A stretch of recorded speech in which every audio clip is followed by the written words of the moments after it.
Greetings and salutations to everybody out there in podcast land. This is Judo Chop Suey Podcast, and I'm your host, Judo Dave Roman, coming back at you with another episode that is about 2 weeks later than I intended. And part of the reason for that is because I needed to conduct an interview, which you will hear later on in this episode, and just trying to coordinate the timing of that. And let me tell you, I have been busier now than I ever have over the past 3 years, if that's even possible. But it is. Because my wife and I started a little online business to kind of supplement our income while she is out of work. And really the thing has blown up, far bigger than I would have ever imagined. So on this episode of the Judo Chop Suey Podcast, as I mentioned earlier, I'm going to have a special guest on. His name is Taybren Lee. And I'm also going to conduct a formal review of Grip Like a World Champion 2.0. But before I cover that, I want to get into what's been going on as well at home, obviously with this story. The only story that matters. So the coronavirus, boy, I tell you what, this is by far the biggest news story of my life. And about a month ago, I just didn't even think that this would even be much of a thing. But this has blown up to something that I would have never, ever envisioned. And we've got, obviously, every single club, judo, jiu-jitsu, karate, aikido, everything is closed now. It's a non-essential business. Well, it's essential to my health, but as a public service, it's a non-essential business. And I feel very sorry for all of the instructors out there and club owners that have had to close their doors. Now, I'm continuing and will continue to support my own club, but, I have to believe there's been a slew of membership cancellations because as of this episode right now, there's no end in sight for this. And I can see all my Facebook friends, Instagram friends, people I follow and such. Many of you guys are you're trying to, stay in shape, doing a lot of uchikomi, doing a lot of other type of drilling and stuff. For me, I'm not one to do a whole bunch of uchikomi. I mean, I will at some point. I really haven't yet because really for me, after 14 years, most of my techniques just it's all muscle memory for me now. So I don't necessarily feel a great need to do, say, for example, 500 uchikomi a day. That's what I used to do when I was coming up through the Q ranks. I used to do that many a day, and I just don't have that strong, compelling need to do that. I am keeping in shape.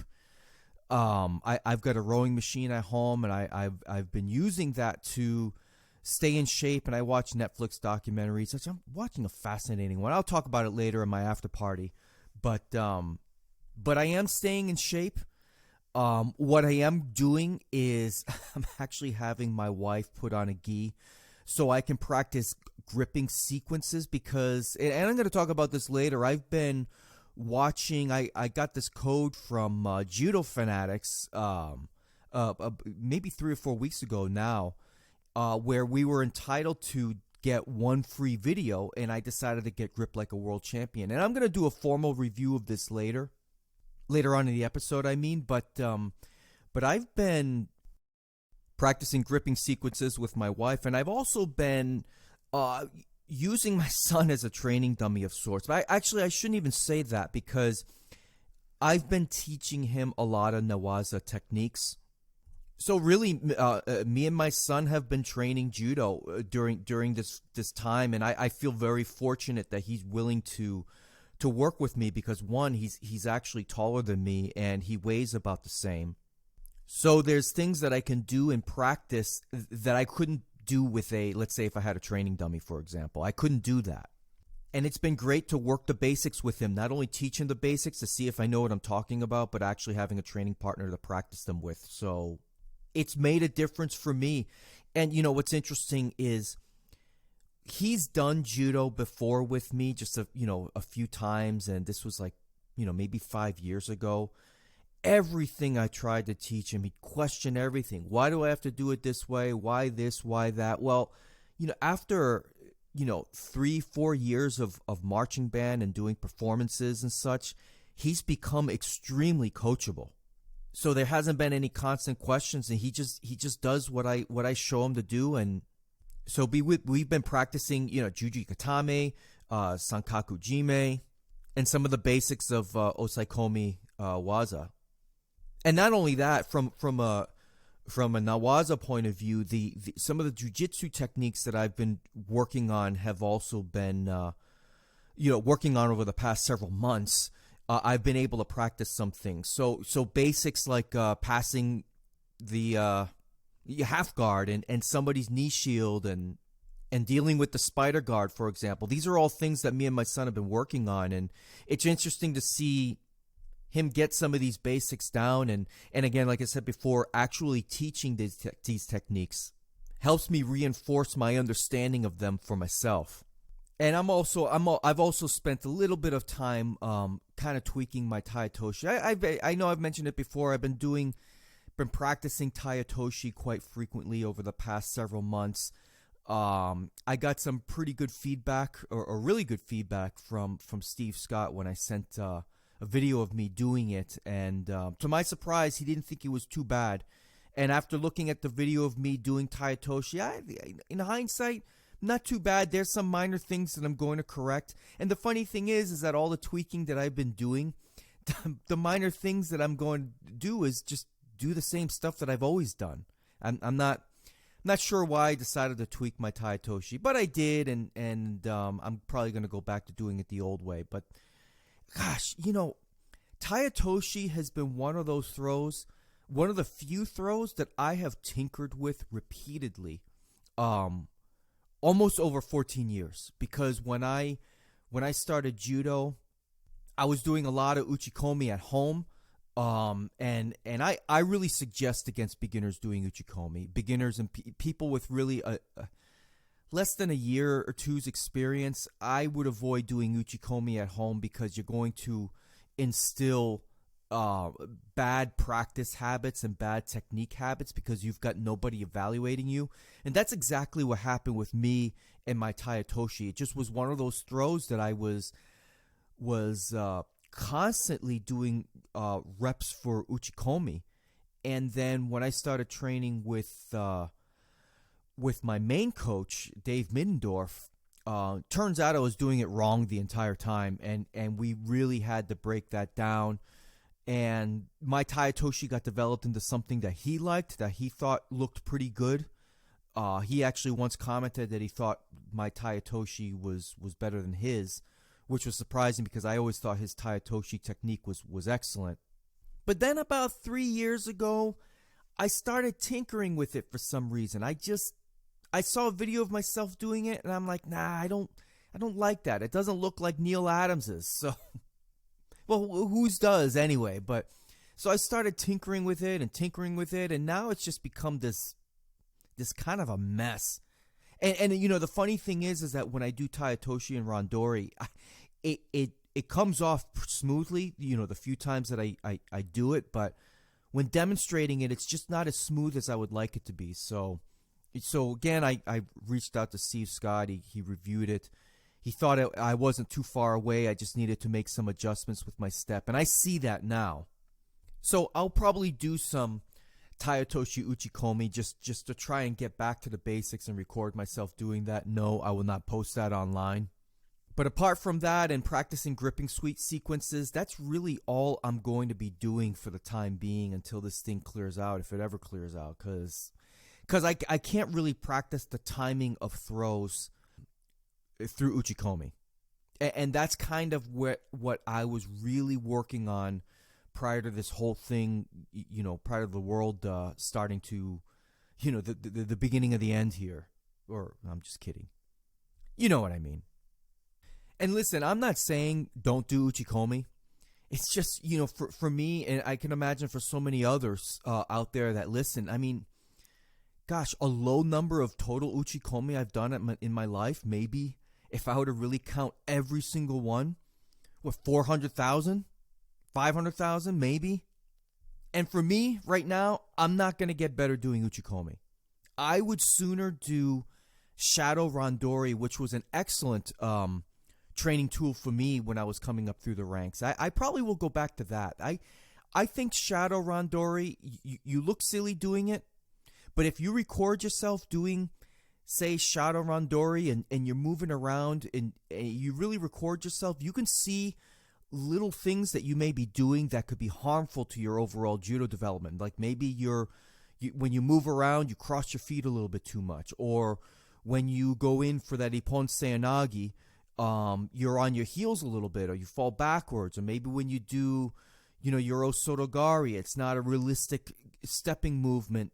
So I think shadow randori is an excellent training tool, and it helped develop my ippon seoinage in randori, standing ippon seoinage. It really helped with that because there was things that I was doing in randori that just wasn't evident with the speed of what everything is going on. But when I took a video of myself doing shadow randori, I'm talking, this is years ago, I saw some things that I was able to correct, and I did, and that directly improved my judo. So maybe I might do some shadow randori. I haven't yet, but I may do a little bit of that later on today, now that I think about it. But something else that I'm also doing is reading Judo Formal Techniques by Otaki and Draeger. Now, I have recommended this book before. I have read portions of this book before, but portions of the book specific to Nage no Kata. I think now is a good time with this coronavirus stuff for me to start really deep diving into Katame no Kata, because I don't know the kata. I know all the techniques in the kata, but I don't know how to do the kata itself. And while learning the kata from the book, being able to do the kata just from reading the book, that's not really my goal. But at the very least, what I should be able to do is at least explain what the kata is and what the order of the kata is and how the kata should be done. At the very least, I can reread Judo Formal Techniques and pay special attention to that section and really have a deeper understanding of that kata, because I've always wanted to learn it. Just like I've always wanted to learn Nage no Kata, I still want to improve on my Nage no Kata, but it's really so hard to find training partners to do it. And for me, I want to be able to know it, because I want to be able to teach it one day. And I wouldn't take a bunch of competitors or a competitive class and say, hey, we're going to stop what we're doing and we're going to do kata right now. Like that's really not my deal. But I know throughout my travels, there will be times where I'll come across people that want to learn kata, that want to be able to practice it. And I want to be able to at least speak to it. Even if I can't perform it very well, I at the very least want to be able to speak to it and maybe be able to help somebody out. So I'm going to spend some time learning that kata through Judo Formal Techniques, which is a wonderful book. It should be in everybody's library. And, something else when it comes to training at home, one thing I wish I had, though, now, and I've always cautioned people against it, but now I kind of wish I had one, was one of those grappling dummies, like one of those expensive ones that are like $300 and comes with arms, and it's like 140 pounds or something like that. Now, I'm not a big fan of those for practicing throws, and I'm still not. However, I think there's a lot of sequences that I've been learning in Brazilian Jiu-Jitsu that I think would have been valuable if I had a grappling dummy like that. And I know I'm not going to use my wife to practice transitions from knee on belly to side control to spinning around, getting to the other side on knee on belly. There's a drill that we do where you basically end up in knee on belly on both sides. You kind of circle around the head, that kind of thing. I know the jiu-jitsu guys know what I'm talking about. It's hard to explain on a microphone, but that's a drill that would have been nice for me to practice with a grappling dummy. Maybe I'll find some old pillows and shove them in an old gi, and that could be my grappling dummy. I think I saw Dr. Roddy Ferguson put up a video on his Instagram on how he makes a grappling dummy at home. I should probably do something like that, but I wish I did have a grappling dummy specifically just so I could practice on the ground, because there's some movement and sequences that I could stand to improve on. But for me, it was the timing of throws that I'm really going to miss out on, because I was getting to a point, we always talk about getting that perfect throw. You know that feeling when you have that perfect throw and it's effortless and stuff? Well, in my own practice, I was getting that. For years, I'd maybe hit something so beautiful, so perfect once every few months. But for me lately, it was getting to, over the past year, it was probably getting to about, a few times a class. I just, my timing on how I do certain techniques was just really getting there. And then I was really starting to improve on left-sided throws, and my osotogari on my left side is almost as good as my osotogari on my right side. And getting good at certain techniques, both left and right sided, has really made my judo very dynamic. And now with this thing, that is where I'm going to see the regression in my judo. My timing, my feel, everything is just going to go out the window. And I wish there was a way to replicate that, unless I, which I'm not going to do. I mean, take my wife or have some of my kids, take repeated falls for me while I work on my time. I'm not going to ask them to do that. That's a huge ask, and they're just not conditioned to be able to do that. So I want to talk a little bit about the Tokyo Games that have, I'm sure all of you know by now, they have been postponed till 2021. I just wanted to make some brief mention of it, because I really think it's a shame for some of these athletes that are old, really for all of them. And I've been talking to some people that understand the Olympic cycle and stuff. I recently was on a Facebook conversation with Chris Round, who was a former guest on the podcast, talking about his article on medium.com, which I'm not sure if he's done more writing on that. I have to check that out. But the 4 to 8 year Olympic cycle is a huge deal. I mean, these people put their lives on hold. They put their families on hold. They put their careers on hold, their jobs, their education. Everything culminates with the Olympics that they're trying to make. So you've got a lot of athletes where everything that they have done in terms of preparation for the Olympics was to culminate right in August of 2020. And to push that out a year is, I mean, for some of these athletes, I don't know if you understand that the struggle especially for athletes on Team USA, and not just in judo, but in many amateur sports across the summer games. I mean, I can only imagine it's one more year of trying to secure funding, one more year of training, one more year of trying to get sponsorships. It's to delay it by a year. I mean, I know most of the athletes understand. Actually, I'm sure they all do. But I tell you what, for example, and I normally don't like calling people out by name, but take somebody on Team USA, Nick Del Popolo. I believe he's over 30 by now, or if not, he's pretty close to it. So, all of these young athletes, there may not be much of a difference between 21 and 22, but when you're toward the end of your competitive career, unless you're competing in the plus 100 kilo category or the plus 78 kilo category, where those athletes can last until their early to mid 30s. If you're a guy, fighting at 73s or 81s, and you're in your 30s, one more year, that's really significant in terms of the impact on one's body, one's recovery, recuperation, all of that.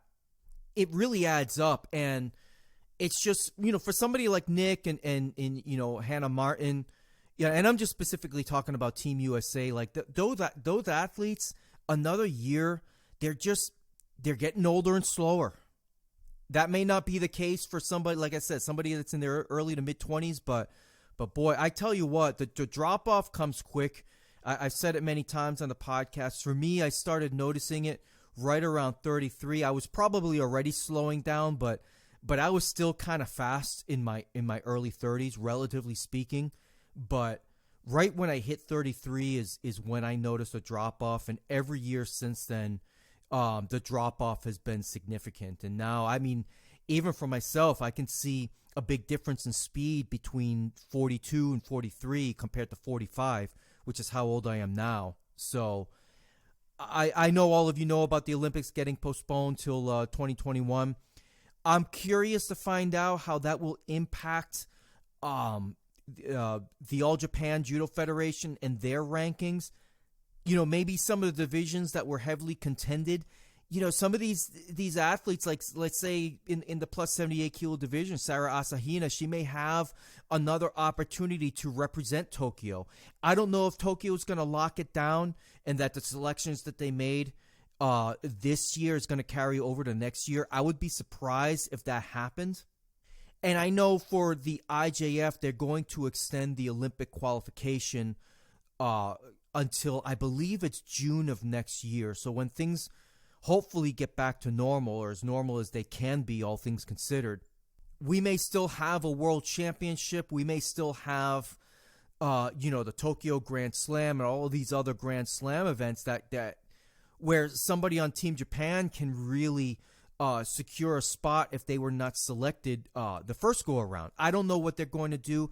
I have to believe the battles are similar in many other countries like France and certainly Spain and Brazil and Russia. So I got to believe that there's some, athletes that have an opportunity that may not have had an opportunity for this year's Olympics.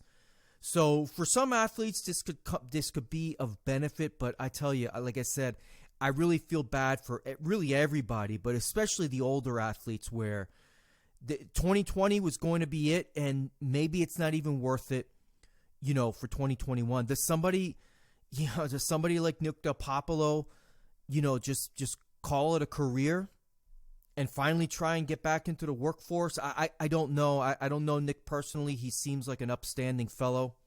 Same goes with Hannah Martin. I don't know either of them personally, but I know they sacrifice a lot to represent Team USA. I know it costs them a lot of money to travel to all these different tournaments and then the training camps and stuff. They really have given it their all. But man, another year, that's got to be devastating for them. I want to review Grip Like a World Champion 2.0. So, as I mentioned earlier, probably about 3 or 4 weeks ago now, I was notified of a code for Judo Fanatics, and the same code applied to BJJ Fanatics. So I was able to get 2 videos with the code. Bernardo Faria, who is a Brazilian Jiu-Jitsu black belt, very well-known Brazilian Jiu-Jitsu black belt, very personable guy too. He's of all the people that I see online that teach Brazilian Jiu-Jitsu, something about Bernardo is really really warm and inviting. Just he seems like a really good guy, and it really comes across on camera really well. I would say the same thing for a fellow, what's his name? Marcelo Garcia, another guy that just comes across as a very warm, very friendly jiu-jitsu guy. Just happens to be, both of those guys just happen to be among the best in the world, but they've not let their ego get in the way and just really have a passion for teaching. So but Bernardo put out a code to allow people to download one free video in the midst of this coronavirus thing.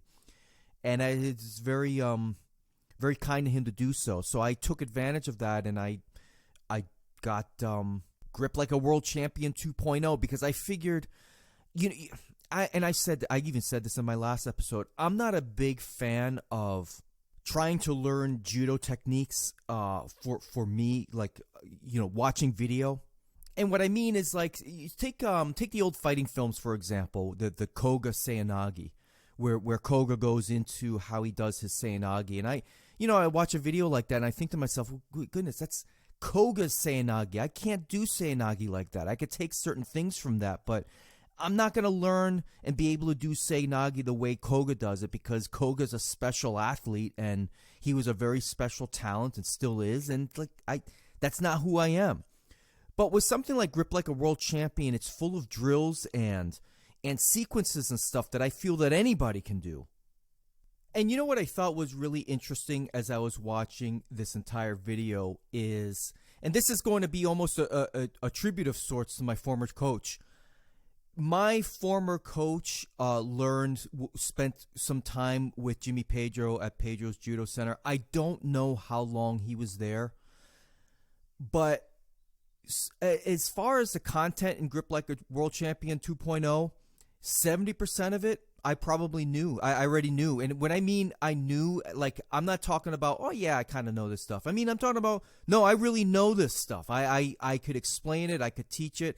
I'd say about 70% of it I already knew because my judo coach taught me the same things. And he taught them in the same exact way, which was interesting to me because I could really see Jimmy Pedro's influence in my own coach's teaching style. Just kind of the same, maybe demeanor, the same way of explaining things, exactly the same. I felt like I was watching my old coach, teach me a lot of the gripping strategies again. And what else was interesting to me is that, like I said, 70% of it I really know, and probably another 10% of it I was never formally taught, but through knowing the 70%, like I ended up developing a lot of those same sequences kind of on my own, especially things like attacking right off of the single sleeve grip. So what I mean by that, in a righty on righty situation, you always want to try to dominate your opponent's power hand, and I would always try and do so by getting that grip first.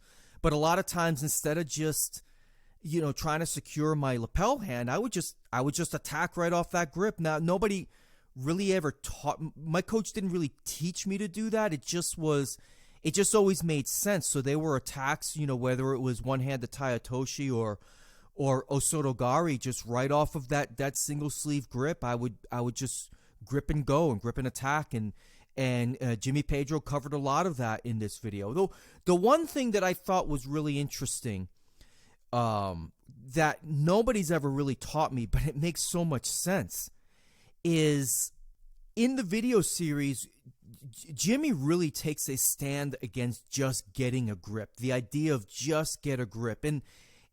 And my coach used to say the same thing, don't just get a grip. But what I thought was really interesting was the example of settling on a righty on righty situation, settling for just planting your power hand on the lapel first. And I thought Jimmy's point was really interesting, and he's 100% correct, is that you can't really do anything with that grip unless you're throwing opposite side. And, admittedly, over the years, I've gotten very lazy in my grip fighting, and sometimes I'm just, when I'm practicing, during randori, I don't really concentrate on grip fighting as much, and I'll get to that a little bit later. But a lot of times I just get a grip. I just, if he's right there or she's right there, I'll just put my hand on the lapel and just kind of worry about things from there. But yeah, I thought that was very interesting. I've never heard anybody just be so adamant about it. So much so that he actually says just getting a lapel grip, that's worse than having no grip at all. And that's worse than being completely disengaged. And he's right. I mean, unless you're going opposite side, there's nothing you can really do with that, just a single lapel grip from an offensive point of view. So a lot of the things that Jimmy covers in this video are, grip fighting fundamentals, really getting that sleeve grip first, the same side and opposite side gripping objectives. He covers a lot of common mistakes that he sees players make, talks about countering stiff arming and attacking just after a single grip and not, sometimes you just can't get that lapel grip, so you have to have attack sequences. And he also talks about a lot of the drilling that he does in his club for grip fighting sequences and stuff. And again, it's really interesting because everything that he covered in terms of the drills that he does, I did the exact same things, and I did them in the exact same way. Grip fighting for a minute, several rounds, probably 6 or 7 rounds of just grip fighting. There was also a lot of talk on the cross grip, which the cross grip for me, that's when I'm actively grip fighting, that's a big one for me because my generic approach, and I have different tactics when it comes to grip fighting. My generic approach is always controlling the shoulder of the power hand and ensuring that no matter what, that the other person doesn't get their power hand on my gi first. That's always kind of been my approach. And in the video, Jimmy breaks down exactly how to do those type of things. So unlike a lot of videos where I say I say it a lot that I think learning from videos alone is of limited value. Grip Like a World Champion is very much an exception. And I think this is the kind of video that beginners can practice with right away. I think if I were to recommend a video series to purchase off of Judo Fanatics for somebody that's a beginner, absolutely it should be Grip Like a World Champion 2.0. In my opinion, that should be your first buy. Because to me, again, it's just me, if you end up buying technique videos, you're not a beginner or somebody even intermediate, you're not going to understand the nuances of what makes those techniques work. But when it comes to gripping, there's nuances, sure, but it's just gripping. So as long as you have good tai sabaki, as long as you have good sugiyashi, as long as you have good posture and good movement, you don't have to be very good at judo to be really good at gripping. And unlike nagewaza, you can do grip fighting, do these drills as slow as you need to get the patterns down, and then you could pick up the pace, and then you could move around a bit. And like I said earlier, like I can't practice judo, I can't practice throws on people that don't know judo. But if you got a buddy or a friend or a spouse or even a child that's your height or your age, not your age, but certainly your height and maybe your size, you can have them throw on a gi and you could practice gripping sequences. I highly recommend this to all Brazilian Jiu-Jitsu practitioners. For nothing else, if your throws suck, if you can out-grip who you are competing against when a Jiu-Jitsu match starts, you're halfway there to winning that contest, because it's very hard to effectively pull guard if you don't have a grip on your opponent or if you have an inferior grip on your opponent. So yeah, I highly recommend for anybody of all skill levels, Grip Like a World Champion 2.0.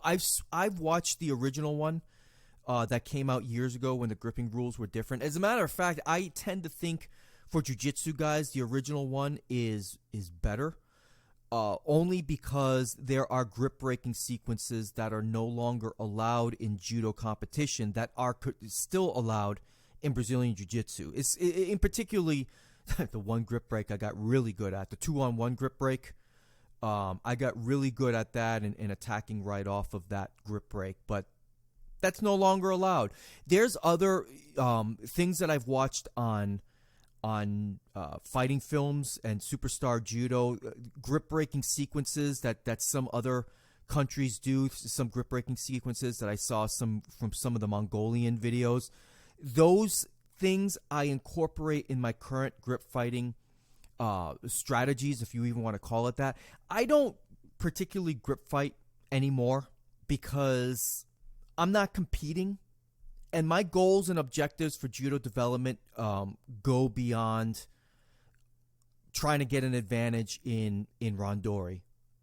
And really these days I kind of use randori as like a sandbox of sorts. I don't really care about getting thrown, because I've let go of the idea that I feel the need to defend the belt, because, well, nobody I do randori with evaluates my judo. So it really doesn't matter to me whether or not I get thrown.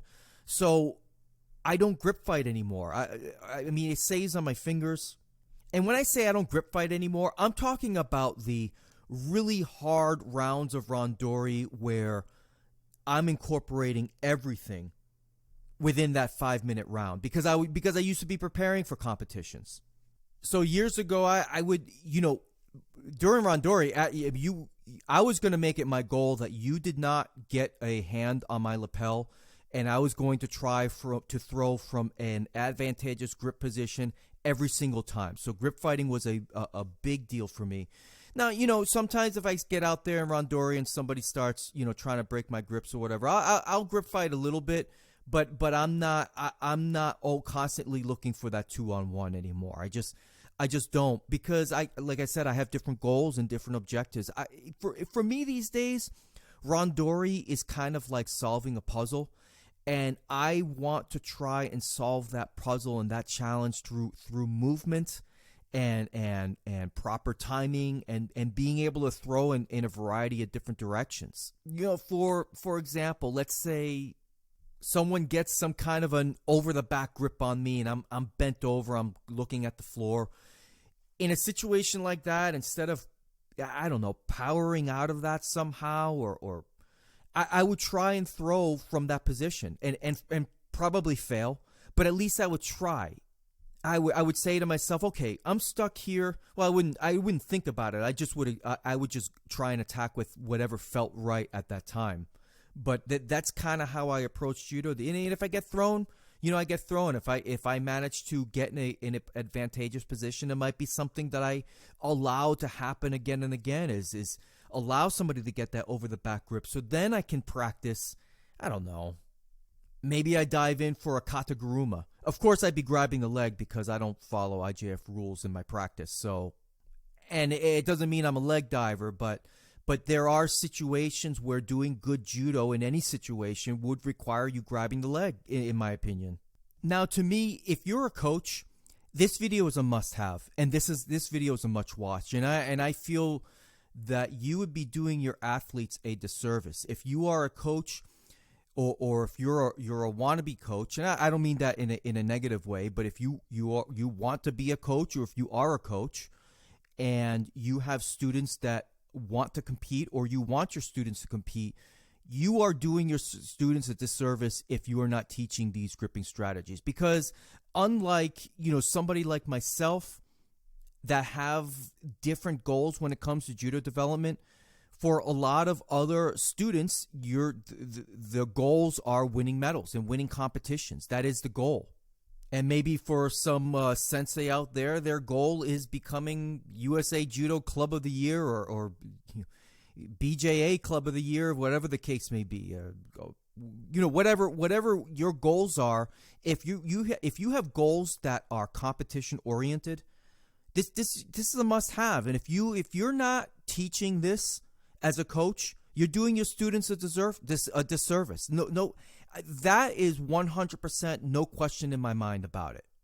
I mean, especially if you're in the United States, you have an opportunity for, I don't know, I don't even know what they're charging these days on Judo Fanatics for Grip Like a World Champion. I think it's like $67. If you're not willing to spend $67 to help your students get better at grip fighting, which is the first thing anybody does when you step on to the mat after Hajime, then I would question whether or not you're serious about having your students be high-level competitors. And if you have aspirations of being a high-level coach, or having a competitor go to the Olympics, let's say, or win a national championship, if you're not teaching this stuff, you're doing your students a disservice, and I really believe that. And just for the record, I'm not some paid shill. I just happened to get a free coupon code from Bernardo Faria, and I used it to get Grip Like a World Champion. And as I said before, 70% of this stuff I already know very well enough to teach it. And when I have an opportunity to teach gripping or gripping strategies, I teach a lot of the things that are already on this video, because my judo sensei taught me these things in the exact same way, the exact same type of drills. And look, if you're a recreational club and you're a recreational head coach, which that's what I consider myself to be. I'm not a head coach, but I consider myself recreational. And you want to teach judo without grip fighting and just use shiai as a means for your students to test themselves, there's nothing wrong with that. And by all means, don't teach grip fighting strategies. So anyway, it's a great video. The audio is excellent, and I highly recommend it. So I'm going to actually have a guest for this episode, and it's been a while since I've had a guest, and the reason being it's really difficult for me to schedule time. A lot of people that I know don't live in my time zone, and there's always scheduling conflicts with me and potential guests and stuff. So it's not that I don't like having guests or don't want guests. It's just very hard to coordinate unless it's with somebody like Judo Joe, and even then, it's difficult for me to do so. But I have been conversing with a fellow that he's a tremendous person, and we got to talking probably about 8 or 9 months ago, and he sent me a message on Instagram, and he wanted my number, wanted to talk about things. I was like, oh boy, here we go. I don't know if this is going to be some psycho listener or just some guy that's just never going to leave me alone. But it turns out this guy is awesome, and he's a police officer for the Los Angeles Police Department, and he's part of the Homegrown pilot judo program that USA Judo has recently rolled out. I talked about this briefly when I discussed probably late last year the letter from the Nanka Yudanshikai over USA Judo and the funds that they received for this program. So Taybren Lee is my guest, and I've decided I'm going to do something a little bit different. This may work, this may just flop, but the conversation was a lengthy one, and I'm going to split this conversation up into several parts throughout the next several episodes. And for me, the main reason why I'm doing that is that a little less than half of my audience is from another country, so I don't want to take up an entire episode talking about things specific to USA Judo, because that's going to alienate a lot of listeners. But I do want to separate this conversation into probably at least 3 parts, and what you're going to hear is part 1 of that conversation. So without further ado, Mr. Taybren Lee. Taybren, welcome to the Judo Chop Suey Podcast. How you doing today? I'm great, man. Thanks for having me. We've been planning this for a while. It's about to happen. Yeah, I really appreciate you coming on board. You know, I was talking to somebody the other day. I was telling a story of when you first reached out to me, and I remember you kind of asked for my number, and I was like, a listener asking for a number. Let's see how this goes. But then we ended up talking. We've had several conversations, really almost for the past maybe 7 or 9 months or so, and I have enjoyed every single bit of our conversations. I really wanted to bring you on the podcast to finally get on audio some of the things that we talk about, because I really enjoy having the conversations that we have, and I'm really thrilled to have you on the podcast. So with that, tell the listeners a little bit about yourself, your judo rank. I know you do jiu-jitsu, you're a police officer. There's so much to cover, but why don't you give just the listeners a taste of who you are and what you do, and go right ahead, please. Well, I run the Hollywood PAL martial art program, which I teach kids. I have the pleasure of teaching them martial arts, mainly judo, Brazilian jiu-jitsu. We also teach them karate. And our goal is to use martial arts as a tool to help enhance their lives. It happened for me when I was young, actually, through the police department. I learned how to wrestle, and that's how I kind of got into the whole grappling BJJ judo world. And I'm blessed to kind of be able to return the favor, you know. I work within LA, law enforcement, and that's what I do. We change these kids' lives, you know. When I first took over the program, we were going to some smaller tournaments. Then I got them up to doing some USJA tournaments, then USA Judo tournaments, then the Sports International Jiu-Jitsu Federation tournaments. So I've seen the difference that it's made in their lives, which I knew it would, because I tell you, when I got introduced to grappling, it changed my life, totally changed my life, you know. I always say, you know, wrestling, judo, jiu-jitsu made me the man that I am today, because it keeps you honest. You have to look at yourself in the mirror. You know, you can't lie to yourself when you get on the mat. I mean, you can, but you know deep down it's crap. You know, you either did what you needed to do on that mat or you didn't. You got 6 minutes, 8 minutes, whatever the time is, depending on the federation you're competing with. And it just helps out change so many lives, you know. That's the reason I do it, and that's pretty much what we do with the PAL, which stands for Police Activity Leagues.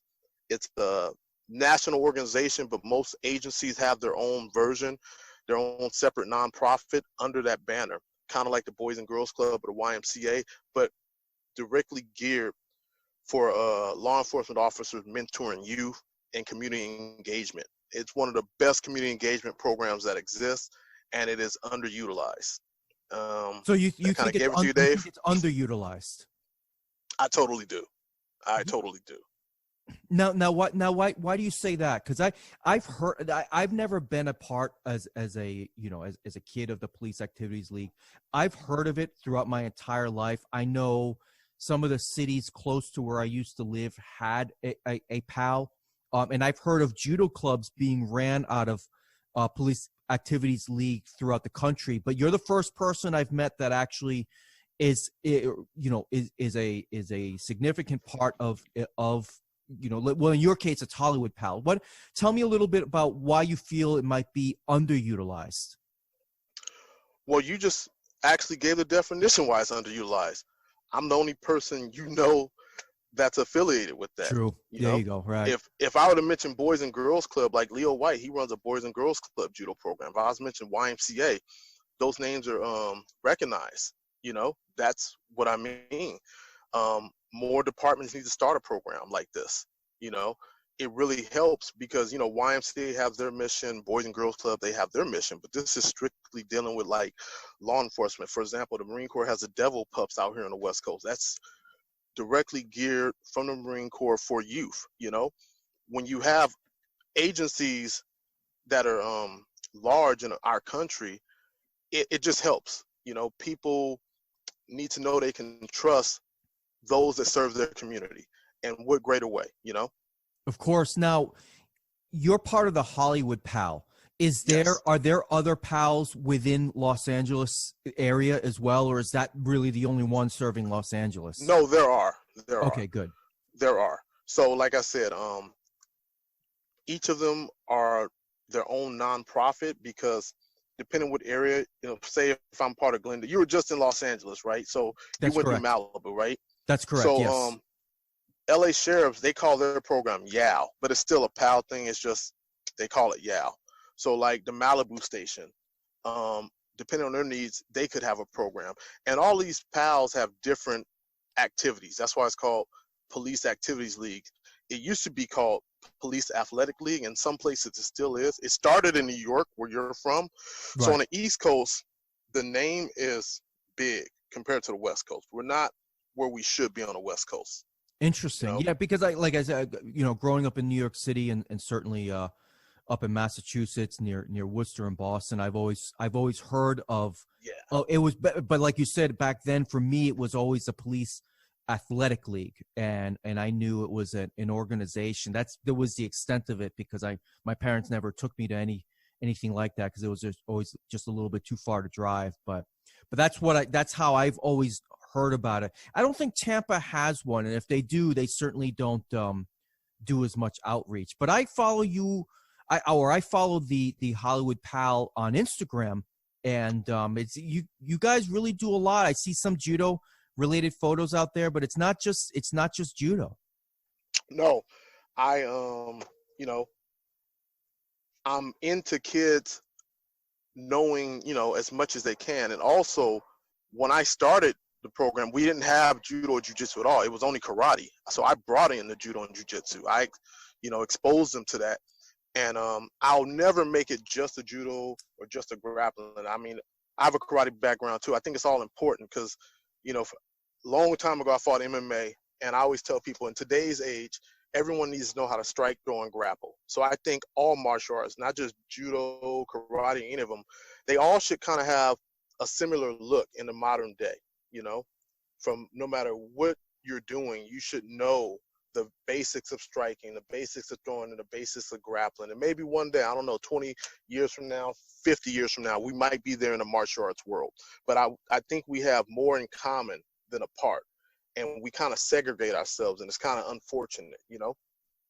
Yeah, I agree with you. I think a lot of the segregation has happened just because of the almost like turf wars in a sense. Like sometimes, you got these guys. A lot of the verbal battles happen online these days, but kung fu guys, bashing on karate guys bashing on kung fu guys or taekwondo guys, things like that. And there's a lot of that within martial arts as a whole, as I have observed really over the years, not just with my involvement in judo, but I used to do karate myself, 25 years ago or so. And yeah, what kid in the 80s didn't, you know what I'm saying? So well, I know it was more readily available, right?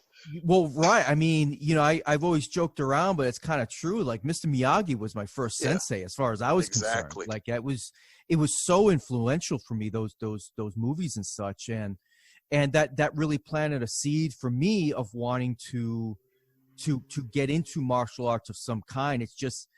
It ended up being judo for me many years down the road. Now about yourself, what is your current judo rank? It's my understanding you are a judo instructor.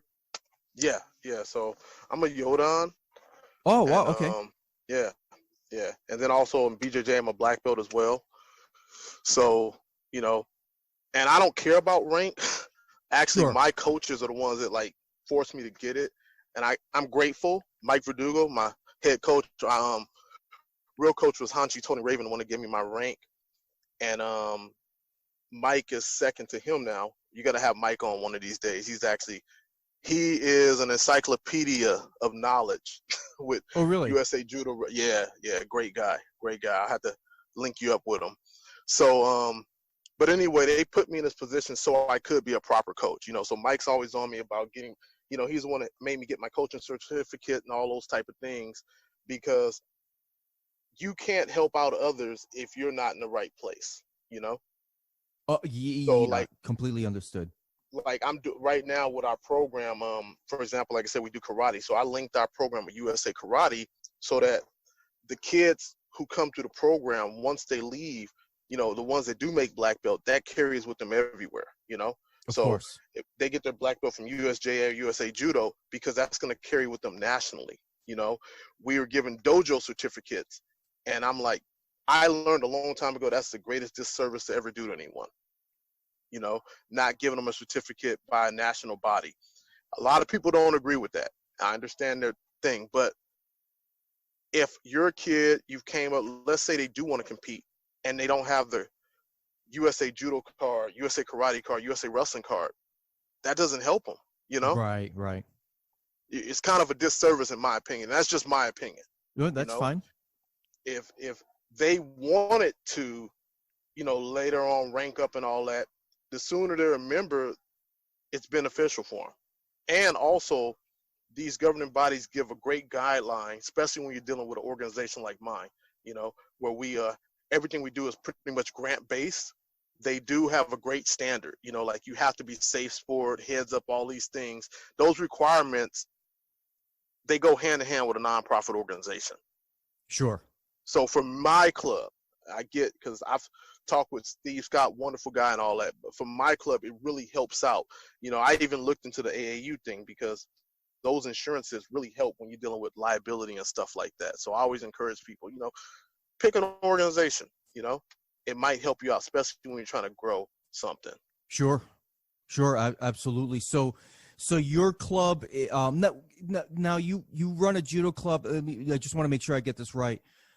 Through the Police Activities League, or do you have do you have a club name? And I would, or do you have a club name? Hollywood Pal Martial Arts. That's what that's what it's called, Hollywood Pal Martial Arts, and that is affiliated with USA Judo. Is that correct? USA Judo and USJA. Yes. USA Judo and the USJA. All right, very good. So you are, from my understanding, you are playing, not only are you a part of the Hollywood PAL, but you're also part of the local Los Angeles Parks and Recreation Department. Is that, do I have that right or no? I am affiliated with the Homegrown Judo in Parks program. Okay, so Judo. just Yes. that specific program, not necessarily Los Angeles Parks and Rec.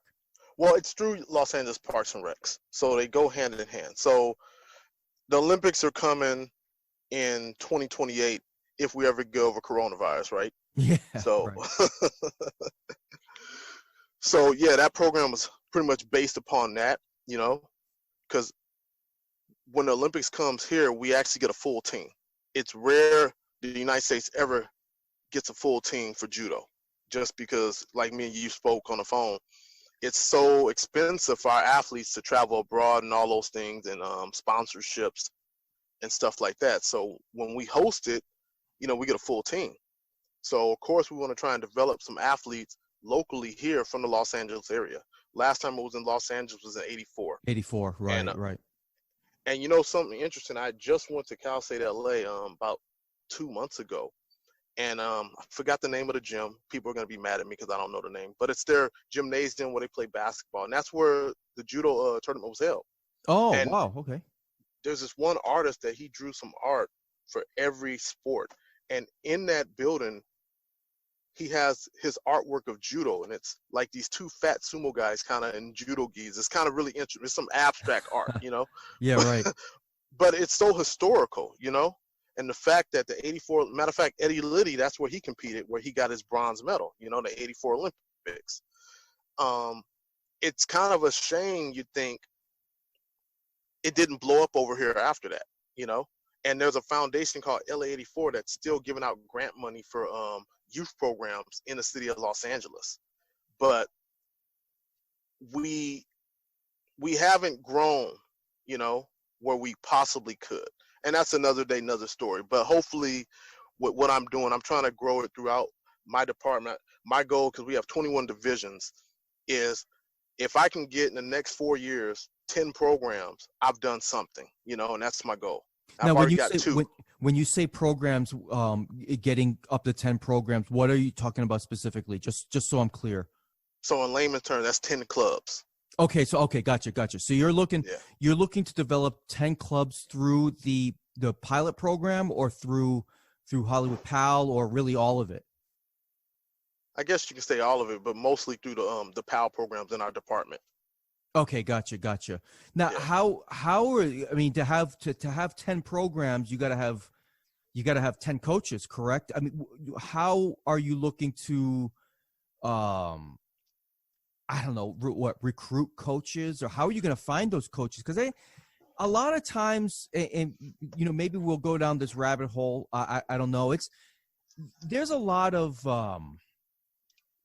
loyalty to clubs within judo, and it's very hard. Let's say you got a shodan or a nidan, a young guy that's in a club, and he's been with the sensei for so long. It's really hard to break some of those guys away for them to start another club. Do you think that's a realistic challenge, or do you think that's a real challenge, or maybe I'm maybe that's not a challenge at all? Because I mean, at some point you got to find coaches for these clubs that you want to develop. How do you think you might go about that? Well, so far I've found 4 coaches. Oh, nice. So it's not that hard. Well, it has its challenges, but like anything in life, if you see a hill and you want to get up that hill, it's only one way to do it, Of course. You got to make your mind up that you're going to do it, and I think a lot of people, they just take the easy way out and say, oh, no, that can't be done. And if you say it can't be done, well, then it won't be done, But if you say, hey, this is my goal, and I know there's other like-minded people out there that they want to help, they want to do this, Like Aaron Kunihara is one of my coaches. Aaron trained with Jimmy Pedro, Travis, and Kayla for 8 years. Right. He missed the 2016 Olympics by mere points. Okay? And he's wonderful, Ross Nakamura, he got him to help me out because Ross was helping me out because Ross works for the city also. So there's guys out there that are really doing a lot of things, like Valley Judo. Ross is one of the main coaches at Valley Judo, and the youth they got coming out of that program is phenomenal.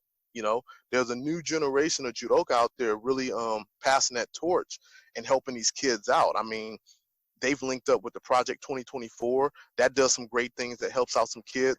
I think the real thing is this: everybody knowing that we're in this together. Sure. Okay. The real problem from what I see is people say they want to work with you, but talk is cheap. Those that do.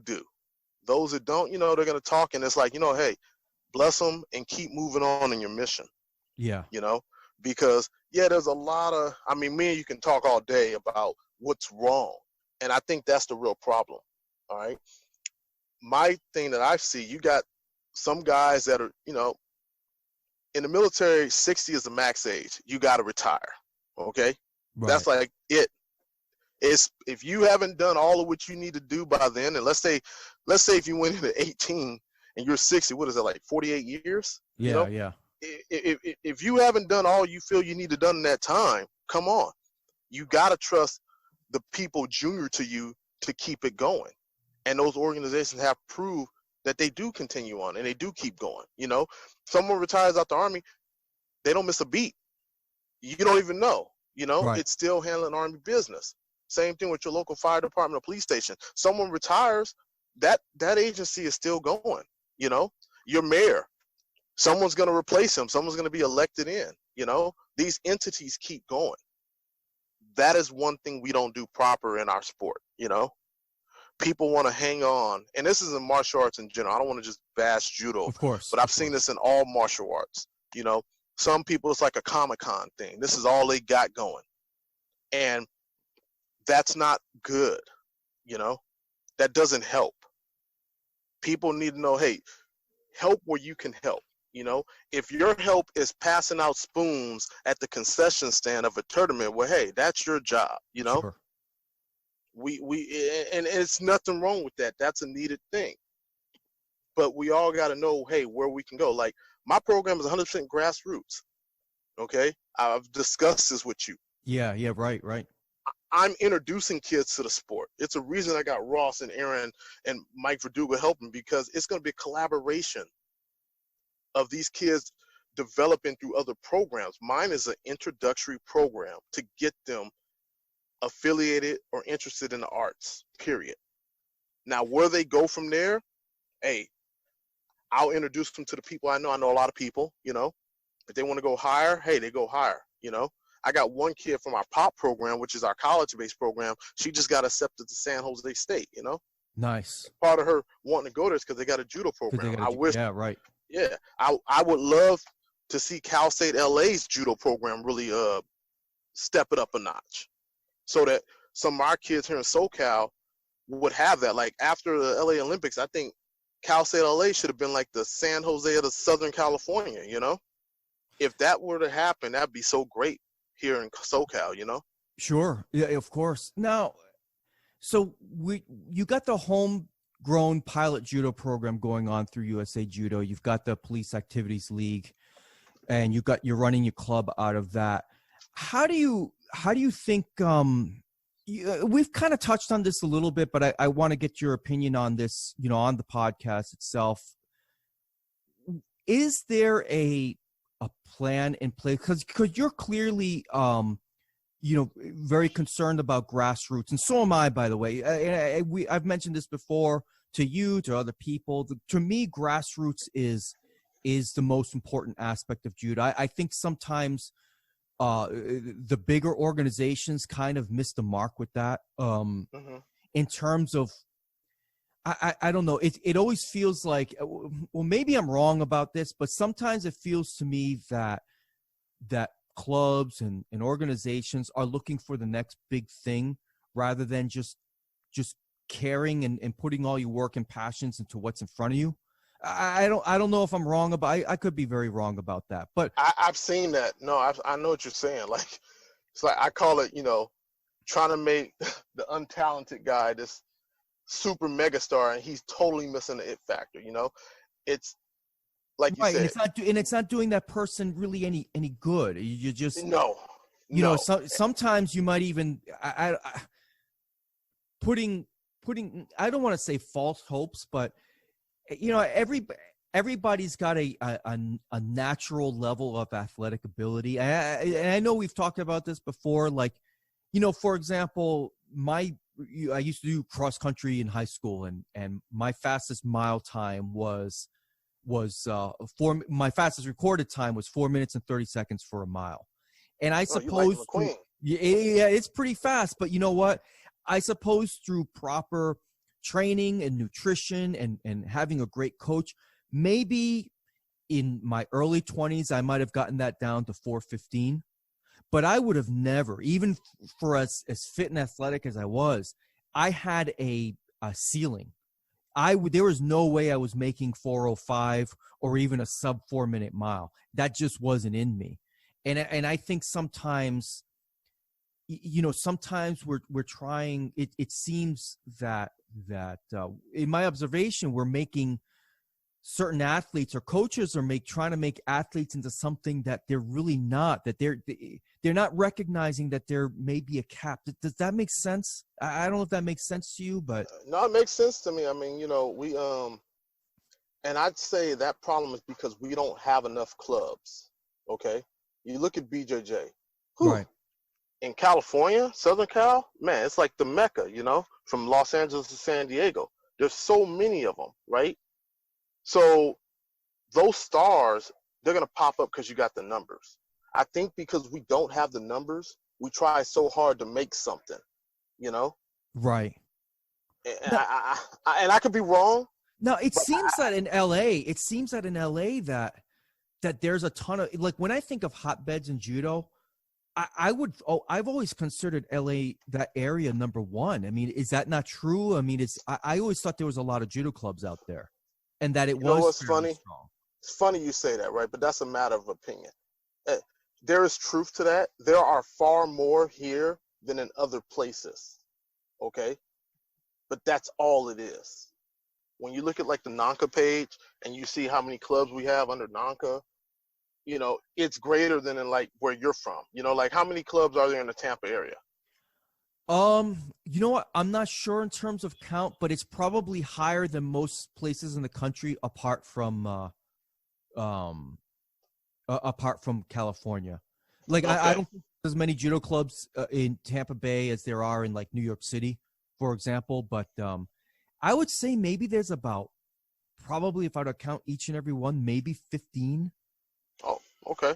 Yeah, I think if I were to count every. You see how 15 is a big number for us, and it's kind of like, okay, it's big for judo. It's big for judo, but not big in general. But it's not. Yeah, when you look at, okay, and nowadays I'm starting to see people do it a lot better. You see a lot of guys, they'll have their judo school in a BJJ school. Right. The arts are kind of like Keenan Cornelius. I just saw him the other day. He's training with Justin Flores. Justin Flores, yeah. And he was looking pretty good, Yeah, he's getting better. Like, I see the Instagram. Yeah. He's getting better. He absolutely is. Exactly. I was like, whoa, okay.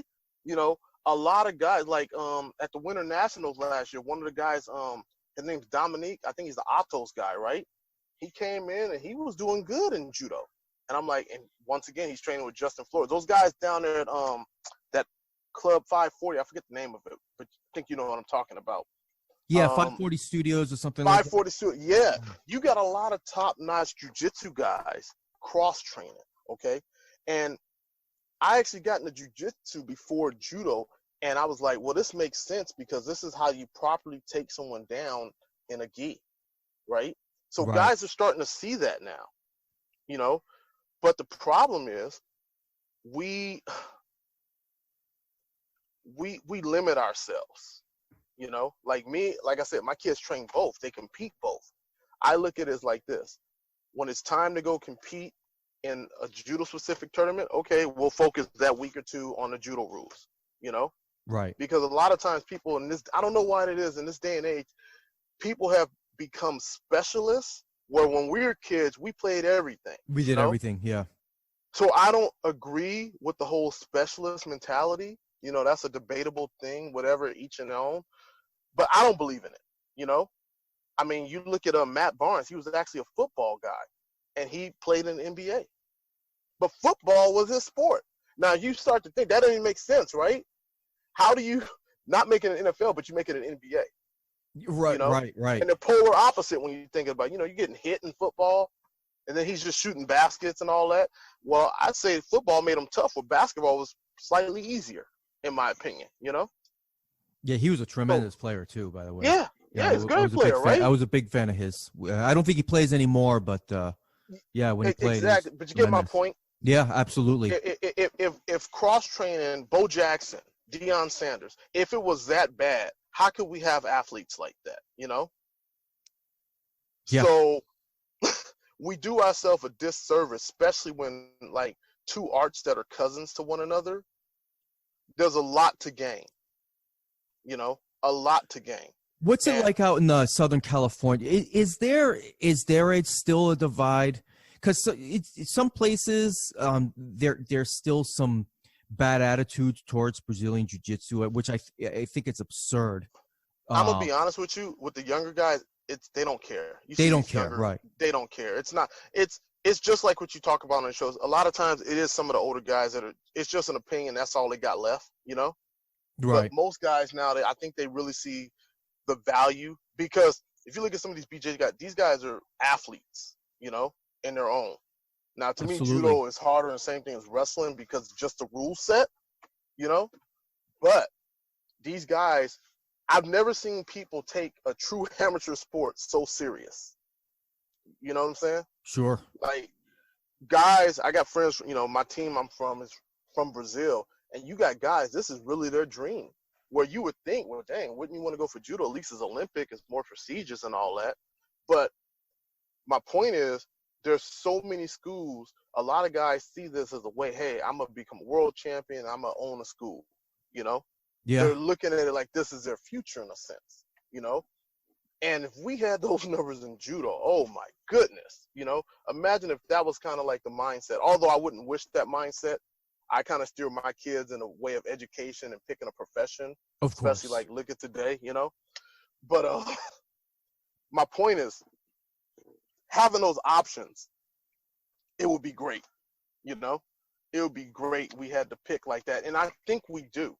I think we have the greatest pick for athletes in this country because we have football, because we have wrestling, you know? And if those guys from football, wrestling, and basketball were cross-trained in judo, oh my God, we'd have a team like the French team or the Brazilian team. Because, go ahead. No, you go ahead. I would stop your train of thought. I was going to say, if you look at how structured training is for those programs, they actually have what's called a program. Remember the movie in the 90s called The Program? Those sports have a program. Yeah, right. We don't have a program with judo. You know, we're trying to develop one right now. But those are sports that have a program. And my point is, because they have a program, you have athletes coming out of it. And when those guys graduate from college and have nothing to do, some of those guys, if they crossed over, man, they could be Olympians. You look at some of those football players that go buy bobsleds to become an Olympian. What's her name? Lolo Jones. She went to the Olympics. You know, you saw what happened to her. Then next thing, she went to the Winter Olympics. She bought a bobsled. Right. So we have the athletes, and I don't think we're going after some of those athletes that we should, you know? So that's going to do it for the first part of our interview with Taybren Lee. And we're going to continue the conversation in the next episode of this podcast, which, like I said, I always say the same thing. I hope it's sooner than later, honestly. So I think I'm going to start wrapping up this episode here. But before I do that, I wanted to bring attention to all of you. There's actually a new judo-related podcast called Tatami Talk. And I believe you can find this new podcast on a tool or a site called Anchor. And the two hosts did a really good job with it. They had some interesting conversation. They had a nice intro. The audio was pretty good, so I highly suggest all of you that are listening give Tatami Talk a listen. Excuse me. All right, so that's gonna do it for me. The after party's coming up after the Gangnam Style credits. So with that, I hope you all have a great day. I hope you all have a great rest of the week. Stay safe out there with this virus thing. Hopefully, we'll be winding things down sooner than later. Stay strong out there, and with that, I'm out. Open Gangnam Style. Gangnam Style. Op, op, op.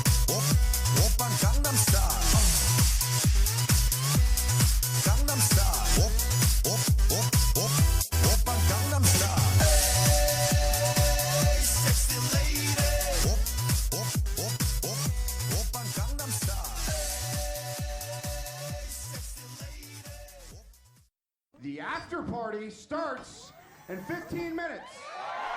So the after party, well, I don't know if you can hear in the background, it's raining where I live right now. So I apologize for any unnecessary or unplanned background noise. So if some of you are new to the after party, it's basically the section where I like to talk about things that are outside of the scope of judo. And I wanted to start a discussion with this interesting documentary on World War II that I've been watching while using my rowing machine at home. It's called World War II in Color, and really it's a fascinating documentary. It's a lot of things about World War II history that I just didn't know about. And the thing is that as I've gotten older, I'm taking more and more of an interest in history. And this documentary is great. I mean, so I was watching the episode probably a few nights ago on the bombing of Pearl Harbor. And all these years, I've always known the Japanese bombed Pearl Harbor. I never once gave consideration as to why they bombed Pearl Harbor. Because, most of my life, I've not been really interested in history. Even though my grandfather served in World War II, and I heard some stories, but I just didn't know why the Japanese bombed Pearl Harbor. So I thought that was really interesting. I thought it was interesting to hear some of the reasons why Germany and their influence grew in that area of the world, 85, 90 years ago, how they felt after World War I. There's just a lot of interesting tidbits that I didn't know. And look, I'm not any historian of any sort, but after watching this documentary, I'm kind of left wondering what could have happened if the Nazi army didn't invade Stalingrad. And I'm just openly wondering this out loud from a military and strategic standpoint, not defending the horrors and atrocities that Nazi Germany inflicted on millions upon millions upon millions of people. I'm certainly not defending that by any means. I'm just wondering out loud, my goodness, what could have this world looked like if the German army passed on Stalingrad over hubris and maybe took another more strategic city or area in Eastern Europe. So yeah, glad it didn't happen, but I still thought it was a fascinating documentary. I highly recommend it. So are any of you out there watching Ozark on Netflix? Season 3 dropped maybe about 2-3 weeks ago, and it's been fabulous. I love that show. I thought this season was just as strong as the other 2 seasons. A lot of people don't like Jason Bateman's portrayal in that show, and I can see why they don't, because it seems like he's just playing a serious Michael Bluth. It seems like he's only got one style of acting, but I'm still enjoying the show nonetheless. I think the role is perfect for him. My favorite character in that show, maybe in all of television, is Ruth. She's just amazing, and that show is just solid top to bottom. What else? Bosch came out. I love that show. Season 6 of Bosch. I'm still working through that season right now, but it's just been a fabulous show. And speaking of fabulous, I know I talked about this before, but Better Call Saul is having its strongest season. I have no idea how they're going to end this show. I don't know if it's going to be this year. I don't know if there's going to be a season 6. I sure hope there is, because like I said before, in some ways, this show is better than Breaking Bad.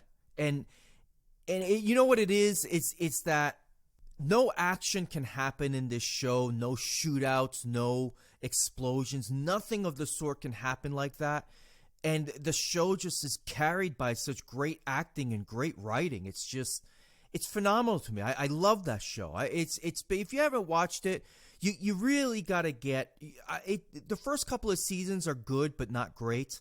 But it just really picks up if you can deal with just strong dialogue and not a lot of action. But it's just a fantastic show. Let's see what else got released. Oh yeah, Money Heist, season 4, whatever you want to call it, episode 4. I'm not sure exactly how they call it. They call it series. I don't know. I look at it as seasons. And Money Heist is definitely one of the best shows on Netflix. I know I say that for every show I bring up, but it's true. The only thing is that unless you understand Spanish or you can at least deal with words at the bottom of the screen, it's Yeah, that's probably the only drawback for people that only speak English. But if you can deal with subtitles, or if you understand Spanish, this show is amazing. It's just really something else, and lots of twists and turns, and lots of action and things like that. It's La Casa del Papel is the Spanish title for it. It's made in Spain. Oh, okay, so yeah, Money Heist. I got to get to this. Tiger King. Have you guys seen it? Let me that show is the craziest thing that I've ever seen on any documentary, period. And let me tell you something. As somebody who lives in Tampa and has been here for 20 years, I'm sure most of you who've watched the documentary have already seen some of the memes that have been out there about Carol Baskin. But let me tell you, 100% true. If Carol Baskin was a young woman walking around the streets of Nebraska Avenue in Tampa, she was not just taking a walk to get away from her husband. She was a working girl. There is no doubt about that. 100%. I mean, whether she got arrested or has a record, I have no idea. But I can tell you, if you're a young woman walking Nebraska Avenue at night, you're a working girl. Period. End of story. And I have not been to Big Cat Rescue. It was one of those places that I've always wanted to scratch off on my bucket list of things to visit in Tampa and in Florida as a whole. There's a lot of things I haven't done in this state that I want to experience. But I'm taking Big Cat Rescue off the list. I'm not going to support that business. And I know the documentary and documentaries as a whole can either paint a person's in a good light or a bad light. But for me, she's running a for-profit business off of the backs of volunteers that think they're going to be interacting with tigers and a lot of other exotic animals. And most of them are not. And not only that, her tigers in cages are no different than Joe Exotic's tigers in cages. Same thing. As a matter of fact, when I looked at the documentary, it looked worse because those tigers had to put their head in a metal cage just to eat. I mean, that's not... that is not a way to run a zoo or a sanctuary. I don't support that. I'm never going to go to Big Cat Rescue because it's hardly a rescue. It's a money-making scheme as far as I'm concerned. And she's using the government, and she's using her influence in local politics to make her the only game in town, not only just in town, but the entire country. If it was up to her, she would shut everybody else down except for her. So there's no way I can support that with my dollars. Absolutely not. All right, so let's see. Want to talk a little bit about the coronavirus, loop back around that again, but from a different angle. My company is asking, I know they're going to be sending out a survey soon to ask associates if they would like to continue working from home. Now, for me, that's a 100% yes. I've complained many times to anybody that'll listen that my commute, in Tampa Bay is pretty rough. Most days it takes me an hour and a half to get to work, and sometimes longer to get back home. And I know the president of my company has found that all associates working from home with the stay-at-home order and stuff, we're just as productive at home as we are in the office. So I'm really glad to see that not only the president of my company, but I would venture to guess other companies as well are seeing that their associates are just as productive staying at home, working from the comfort of their own home as they are being in the office. So I really hope that when this whole thing is said and done and all the stay-at-home orders are lifted, that we see a real change, a real renaissance of something where companies really downsize in their office space and allow their associates to work from home. That doesn't mean it has to be 100% of the time that we all work from home, because even if I was allowed to work from home every hour of the day, whatever the case may be, I still would want to go into the office once or twice a week. I do find that there's a lot of value, even in my industry in IT, with face-to-face communication and that kind of collaboration. But there's so much that without a formal meeting and such that I don't really need to be in the office every single day. And it's not, if you can get me off the road and get so many people like me off the road, that'll mean a better commute for essential workers and people that must travel to their jobs. You can't, let's say, stock shelves or make pizzas from home and run a restaurant from home and that kind of thing. Of course, you have to go into the office, but how much better would it be if a lot of the staff people that work, on a computer all day can just do their jobs from home? You would take tens of thousands of cars off the roads every single day, and that would be better for the environment. It would be better for people's stresses, and people can get to work much faster. Just overall, it would be better. The infrastructure of our roads would not be wear down as quickly. People would save in fuel because the price for fuel wouldn't be nearly as high if there just isn't as much of a demand. I mean, the benefits would just be all around. So I'm hoping that when things come back, I know with my company it's going to be different. I hope that for all of you that may work a desk job, that your employer will allow you to continue to work from home if you want to do that. All right, so that's it for me. I'm ending this party. Talk to you all later.